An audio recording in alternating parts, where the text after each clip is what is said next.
All right, we're back here on Sportsline. Just heard from head coach Peter Laviolette about the Predators' trip to Colorado for Game 3 tonight. Let's talk to the captain now, Roman Josi, also delivering a similar message and tone about a confident but yet cautious Predators team that is certainly not overlooking the Avs with a 2-0 lead in this series. This situation before going up 2-0 last year in the first round. You guys have talked about building off of those experiences in the postseason. How do you build off of this one right now?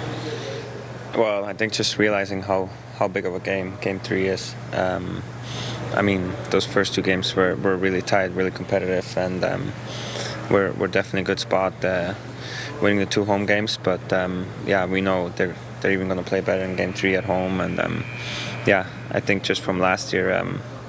Remember against Chicago, we won that game OT. It was a huge game for us, and it's going to be no different tomorrow night. Well, the opportunity for you guys, I mean, take it 1 game at a time, but the opportunity to come home and have this series be over with, what kind of opportunity is that for you guys to, maybe get a couple days rest if you're able to pull that off? Well, I don't think we think that far ahead yet. Like you said, it's all about tomorrow, and I think we've been doing a really good job, like not just in the playoffs and throughout the regular season, just focusing on the next game, and I think that's how you have to do it in playoffs. You can't look too far ahead. Like I said, I mean, we won both games, but they were really competitive, real tight games, and it's going to be a battle tomorrow night, and that's all we focus on winning Game 3. What have you learned about the way you guys have to play against this team through the first 2 games? Well, you got to play fast. I think they're a really fast team. A lot of guys that can skate, and they're great offensively. So we got to make sure we play well defensively. And yeah, like I said, it's all about speed against Colorado. Is there a difference in approach going on the road in the playoffs versus, like, just say a road game in the regular season as far as mentality goes? No, I mean, I don't think so. Obviously, the crowd is a little more into it in the postseason when you go on the road. But I think it's pretty much the same mentality. You wanna play a smart road game and just make the right decisions the whole night. 10 goals in 2 games so far for you guys. What do you think's been working on the offensive side? I think our balanced scoring. I think it doesn't matter what line is out. Every line is creating chances, scoring goals, and it's been huge for us. It's been huge for us all season, and yeah, guys done a great job in the first 2 games of just every line is getting a chance, and then every line is scoring big goals. Does that become even more important now that they have last change? The balance, both ends, attacking but also defensively. Yeah, definitely. I mean, I think we're really comfortable putting anybody out there. If it's a D-zone draw or offensive face-off, it doesn't matter. Just having that balance throughout our lineup is definitely really big on the road. At home, obviously, it's a little different with the matchups, but on the road, we feel really comfortable putting anybody out there, and that's definitely positive for us. When you talk about their speed, they've had some quick strike abilities off of turnovers or mistakes. How important is it to clean that up against them as you move forward? Yeah, you got to play a clean game against them. Like I said before, they have some forwards that can really go, and they're really quick on the transition game. So you got to make sure you make the right decision throughout the neutral zone. Coach likes to talk about how he'll take a desperate team over a team with momentum at any time. Well, it doesn't get more desperate than what Colorado's facing right now. How do you guys kind of match that and prepare for that? Well, we're going to be desperate too. Like I said, it's a huge game. I think for both teams, Game 3 is always a big game, and yeah, I mean, I think the coach is right. It's desperation trumps momentum, and yeah, we have to make sure we match the desperation. Staying out of the box for you guys, I know it was a concern, but you guys have been pretty good on the penalty kill. Are you happy with the numbers that you guys have been able to hold them to so far?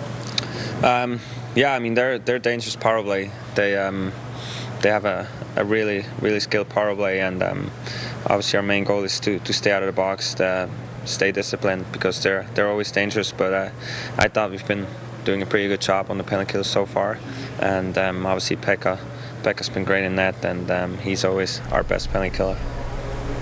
He has been.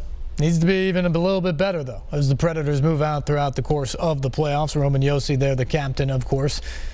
He and his D pairings are going to have to step it up tonight as well because, as we said earlier, that third line of Nick Bonino, Austin Watson, Colton Sissons has done such a great job checking against that Avs top line tonight. Last change goes to the Avalanche, so they're going to be able to move away from that matchup as much as possible, which means that the D-core especially is going to have to get on the ice and have to come up big tonight for the Predators against that matchup in Colorado. Talk a little bit more about that, some analysis of this series. Brought in John Glennon, the longtime reporter that has covered the Nashville Predators from day number one in this city. He's been around this team a lot. He's certainly been around this team this season a lot.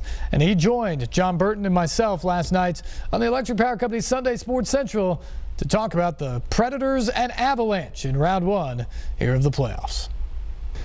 And we're thrilled to be joined now by longtime Predators reporter and the host of Southern Fried Hockey Talk, Mr. John Glennon, in studio tonight.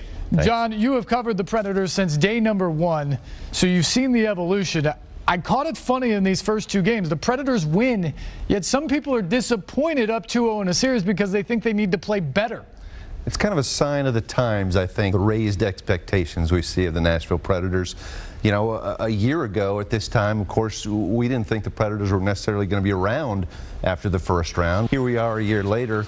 They're an overwhelming favorite. And yes, the games have been a little tighter than some fans have liked. But, you know, I think the Predators still have to feel pretty good about themselves. You know the Avalanche are going to get a boost playing in front of their fans. And they've actually been pretty good at home, except when they play the Predators, right? They have 28-11-2 at home for the Avs this year. They've been one of the best teams in the NHL at home. It has not worked so well against the Predators. They've lost 6 straight. This year's games were pretty close, though. One of the games, 4-3 for the Predators. Ryan Ellis ties that game in the last minute, sends it overtime, and the Predators win.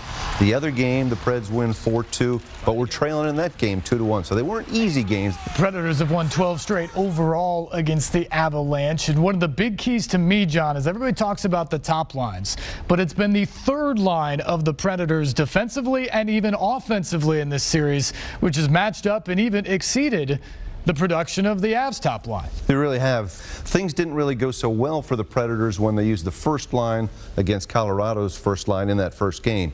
But since we have seen Austin Watson, Nick Bonino, Colton Sissons going head-to-head with Colorado's top line, things have gotten much better. Not only have they kind of broken even, but that threesome for the Predators has actually outscored Colorado's top three, 7 points to 6 points in those first two games.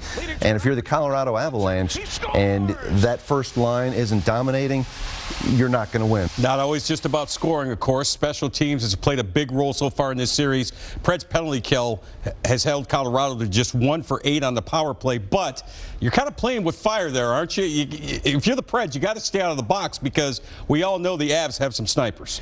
You really do. They had one of the best power plays in the league. The Predators have been good, as you said, just 1 goal so far in the first 2 games, and that was a 5-on-3 situation. And the Preds power play, on the other hand, has had 2 goals, so that's been a big help. But it's been a season-long struggle for the Predators. Got to stay out of the penalty box. You've got guys like McKinnon, Rantanen, and Landeskog. They're eventually going to score some points on you if you continue to go in the box. Now Colorado gets last change. How does that change things in your mind?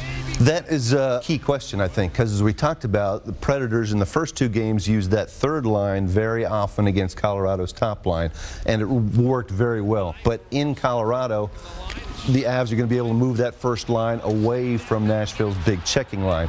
So it's going to be incumbent upon the Preds' first line, Ryan Johansson, Forsberg, Arvidsson. They're going to have to play better than they did in that first game. And also, I'm sure Colorado will try to get their top line against Nashville's fourth line, so the Mike Fisher line has to play strongly as well. Well, I'll tell you what, if Austin Watson keeps playing the way he is, it doesn't matter where this series is played. How about the week that young man's had? It's been a great season. Austin Watson, who was at one time a second-round pick and, you know, for a while kind of got lost in the minors a little bit and looked like, you know, maybe he's never going to be the guy the Predators had hoped. This year, 14 goals. He's already stepped it up here in the playoffs with a goal in each of those first 2 games. He's still playing that great defense. He blocks shots. He kills penalties. really kind of a guy you need in the playoffs. Great stuff. Johnny G, hang tight. More with him in just a moment.